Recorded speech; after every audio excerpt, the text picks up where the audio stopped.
มื้อนี้เฮาจิพานะท่านผู้ชมไปชิมอาหารแซ่บๆเนาะว่าเป็นอาหารได้อยู่ไสเราจิพาไปเบิ่งเลยเนาะไปกินตำเนาะตำแซ่บๆเนาะแซ่บที่สุดเนาะเดี๋ยวจิพาไปเบิ่งว่าเป็นอาหารอยู่ไสอยู่บ้านใดเนาะแล้วให้เพิ่นเฮ็ดวิธีให้เบิ่งเนาะว่าจะสุดยอดปานใดเนาะไปเบิ่งนำกันเนาะโอเคนำมาเลย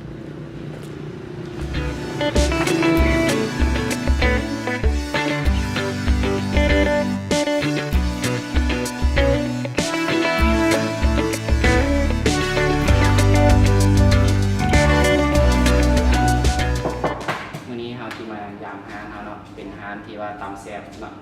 ก็เห็นสื่อไปว่าประจันตำแซ่บเนาะก็เอาสิมาลองเบิ่งเนาะเมนูเด็ดของอาหารเฮาตั้งอยู่ไสกับสถานที่บ่ตั้งอยู่บ้านคนสว่างบ้านคนสว่างแปลกแห่งเสียงขวางมันแปลกแห่งเสียงขวางเนาะซื้ออาหารมันทางปลาจันตำแซ่บประจันตำแซ่บอาหารตามสั่งมันจะมีลาบหรือเกงเครื่องในแล้วก็ลาบหัวที่ว่าเป็นอาหารเด็ดจะมาให้ทางเจ้าของอาหารเป็นตำให้กินเลยเนาะแต่ละอาหารแต่ละเมนูเนาะเอาไปเบิ่งเลยเนาะโอเค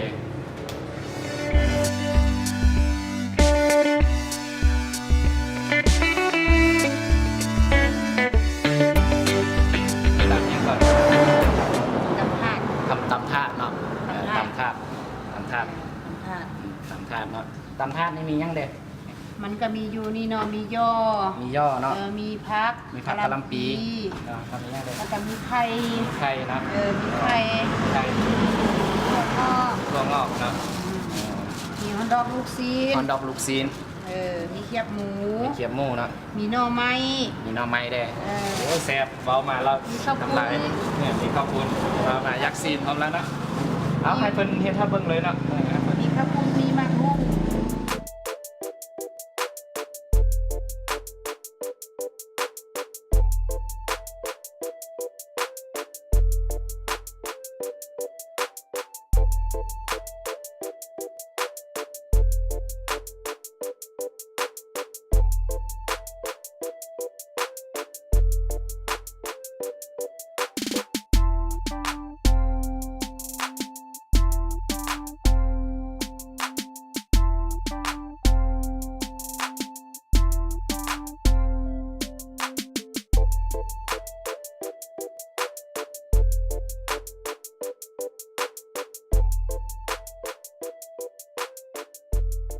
เบิ่งเด้อยังบ่ทันครบนี่ยังน่าแซ่บปานนี้ล่ะ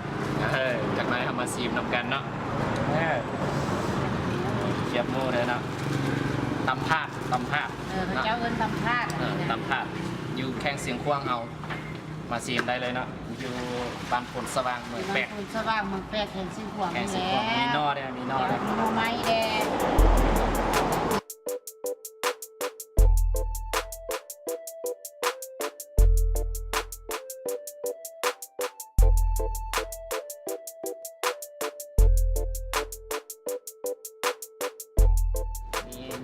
ไข่ซ่องย่อ3 ผักกะหล่ำปีเนาะแล้วก็ถั่วงอกเนาะข้าวปุ้นเขียบหมูนอกฮอนดอกลูกซีนแล้วก็ข้าวเกี๊ยวเอายังจะมีอันโอ้แสดงว่า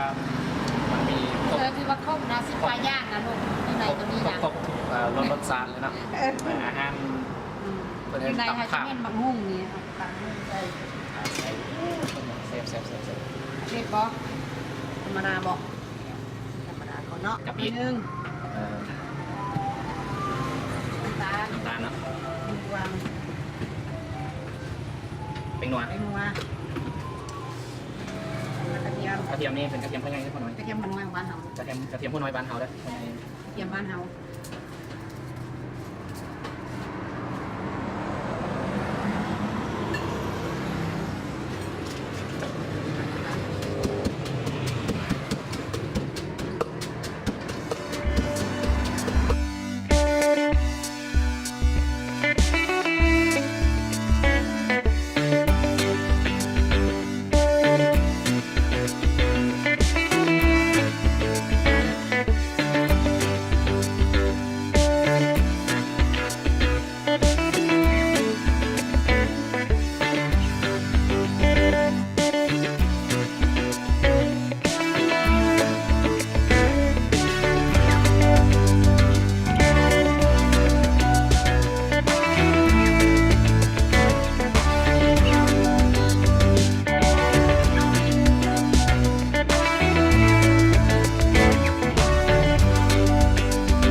ไข่หอมเขียวลูกซีนแล้วก็ฮอนดอกมีนอกมีเค็มหมูแล้วก็ข้าวปุ้นคนเสียงกว้างเขาเฮ็ดเองนะแล้วก็ถั่วงอกกะหล่ำปีย่อเนาะแล้วก็ตำมีมะฮุ่มอยู่ไหนนี่เนาะสูตรเด็ดของเพิ่นก็คือปลาแดกเนาะปลาแดกนี่จะเป็นสูตรของฮานเพิ่นปรุงเองเนาะปรุงเองเนาะให้เจ้าของฮานเพิ่นแนะนำเลยเนาะว่าสูตรเด็ดเพิ่นเป็นอะไรเนาะเพราะว่าเพิ่นปรุงเองเลยเนาะปลาแดกเนาะจะบ่สั่งมาเนาะเพิ่นจะเอามาปรุงเองเฮ็ดเองเนาะแซ่บๆเนาะอันนี้มันตำถาดที่ว่าเพิ่นเฮ็ดแล้วเนาะหน้าตางามๆเนาะสุดยอดเลยเนาะโอเคได้แล้วเนาะเมนูตำถาดยังอีกคือเมนูนึงเนาะเมนูอีกคือเมนูนึงว่าเป็นเมนูเนี้ยเนาะแล้วเอาจิบไปเบิ่งติดเมนูนึงเนาะอันนี้เขาเฮ็ดแล้วปลาไว้นี่ก่อนจากนั้นเฮ็ดตื่มเมนูนึงแล้วเอามาซีอีกเนาะเป็นเมนูเด็ดของหางอันนี้จะเมนูเด็ดอีกตื่มเมนูนึงแองแซ่บพวกนี้เนาะโอเคครับไปลองเบิ่งจากนั้นนะตามมาเลย ตำมีใบๆ ตำมีใบๆเนาะ แล้วเพราะว่าทางร้านจะแบบเขาจะมักที่สุดอันนั้นนะคะ ตำมีใบๆเด้อตำมีใบๆเลย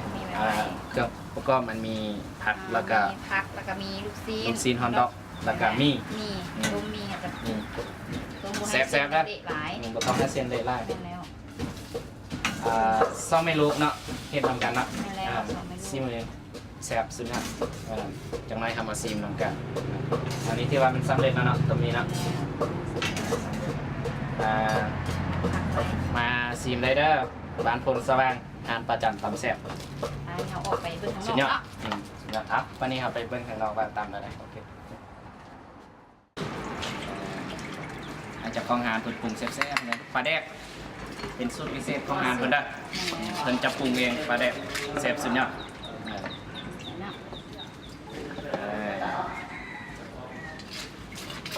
ปลาแดกเด้อหามเพิ่นปลาแดกเพิ่นจะมีสูตรพิเศษของเพิ่นเนาะตำมี่นี่มันก็ใส่สูตรทีเดียวบ่ คือกัน คือกันเนาะ สูตรคือกันเราจะใส่ข้าวมี มีแต่ว่ามีเต็มต่างแต่มีเนาะ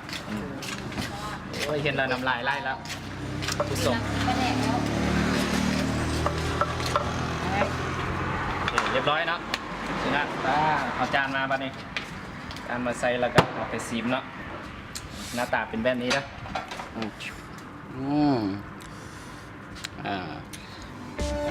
ได้จะต้องแบบหน้าตาใส่จานกันนะ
อันนี้เป็นตำถาด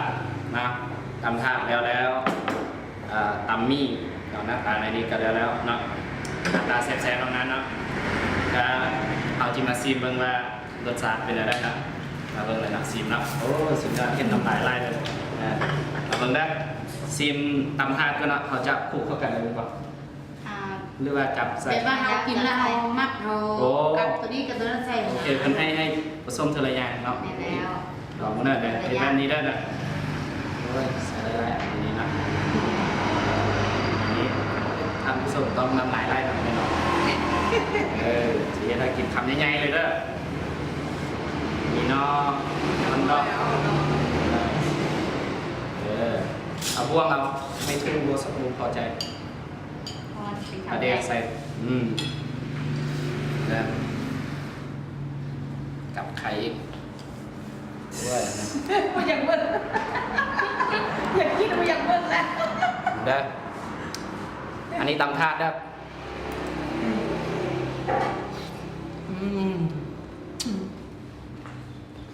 หอมกลิ่นปลาแรกสูตรพิเศษเนาะเนื้อมันจะนุ่มๆคล้ายหน่อฮะ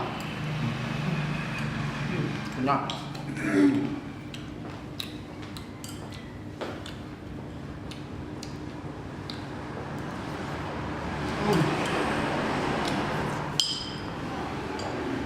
เบิ่งเลยเนาะใช้แต้มมาแล้ว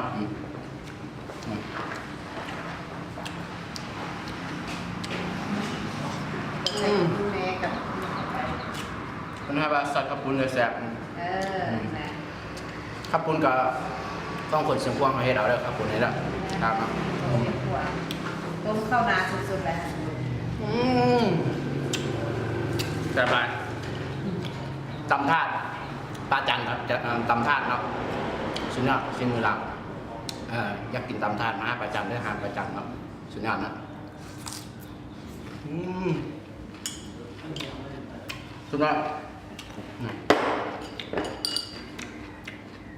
ตำถาดเนาะสุดยอดเอาว่าแซ่บแล้วไปต้มเมนูใหม่เลยเนาะเมนูใหม่ก็คือตำนี่เมนูนี้สุดยอดเมนูเนื้อแห้งคัดสุดยอดมองได้แบบนี้แล้ว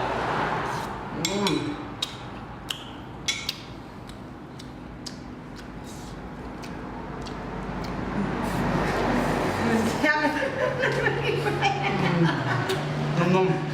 ๆไข่ซะดิสุดยอดจังไรกินต่อครับให้ทางเจ้าของร้านเพิ่นฝากสถานที่บอนอยู่เบอร์โทรทางร้านให้ก่อนเนาะจากนั้นเขาจึงค่อยกินต่อเอาได้ซีมแล้วเนาะสุดยอด2เมนูแต่ว่ามีหลายเมนูมื้อหน้าจีสผ่าซีมอีกเนาะมื้อนี้ซีม2เมนูสุดยอดเนาะสูตรเด็ดของคนก็คืออย่าลืมปลาแดกเนาะให้เพิ่นทางว่าป้ากับอันลูกสาวเพิ่นฝากบอนอยู่กันเอาอาหารเฮาตั้งอยู่ไสอยู่บ่ได้เนาะอาหารเฮาตั้งอยู่ไส บ้านเขาตั้งอยู่บ้านคุณสว่าง บนสว่างเนาะ สว่างเนี่ยเนื้อแปลกแข็งซึ่งหัว แปลกแข็งซึ่งหัว ใจกลางของคุณสว่างเลย เนาะ จะใกล้กับตะคารลาวสัมพันธ์ ลาวสัมพันธ์โอ้ภัตตาคารลาวสัมพันธ์เนาะลาวสัมพันธ์แล้วก็ใกล้กับของล่างของการเนี่ยก็ธนาคาร ธนาคารพัฒนาลาวเนาะก็มาแวะได้เนาะมาซีมได้เนาะทานเพิ่นตั้งอยู่บ้านโพนสว่างเมืองแปกแข้งเสียงกวางไกลกับภัตตาคารลาวสัมพันธ์หรือว่าธนาคารพัฒนาลาวเนาะแล้วก็ไกลของการบินเนาะก็เส้นทางนี้ก็ไกลกับไฟแดงเนาะไฟแดงสีแยกไฟแดงไกลไปไกลมาเห็นหานประจันตำแซ่บมาแวะเลยเนาะสุดยอดผมเบิ่งแต่หน้าตานี่แหละเนาะแต่หน้าตาสุดยอดนะสุดยอดยังมีหลายๆเมนูเนาะก็เบอร์โทรและเนาะบางทีทางตามแคนเพิ่นจะย่างมาซีเบอร์โทรหาเอามีอย่างไรบอกเบอร์โทรเลย เบอร์โทรเนาะเป็นของทางห้างเลยเนาะจะเป็น99906890โทรมาได้หรือว่ารู้เส้นทางก็รู้อย่างไรก็โทรมาก็ล่วงหน้าได้ว่าห้างประจำอยู่แถวไหนที่ว่าคนตามเพจเหมือนยามายามว่าได้ยินได้ซื้อนะได้ยินนั่นรู้จักสถานที่กับติดต่อโทรมาได้เนาะทางห้างเราจะบอกให้ พิเศษนี่การสมุดคนอยู่ในแข้งเขาโทรมาสั่งนี่เขาไปส่งบ่ ส่งไปว่าส่งเฉพาะอยู่ ตัวเมืองนะ เขตตัวเมือง เขาเขตตัวเมืองเพราะว่าคนสวรรค์เขาคันอยากกินคันถ้าว่าคาเวียก็โทรมาสั่งคนได้เลยเด้อ ของร้านของตาอย่าง แล้วคนจะไปส่งให้ได้เมนูเข้าเป็นของกินเมี่ยงก็แล้วแต่โทรมาสั่งอาหาร เดี๋ยวเต้นซะ ลาบเป็นเองอาหารตามสั่งของเราจะมีหลายอย่างเนาะ ขอบใจไล่เนาะป้าเนาะมื้อนี้ก็ดีใจที่ว่าได้มาซีมอาหารปลาสุดยอดแซ่บเนาะมือใหม่จะมาลองอาหารเมนูใหม่สุดยอดเนาะมื้อนี้ก็ขอบใจทางป้าขอบใจได้เนาะขอบใจ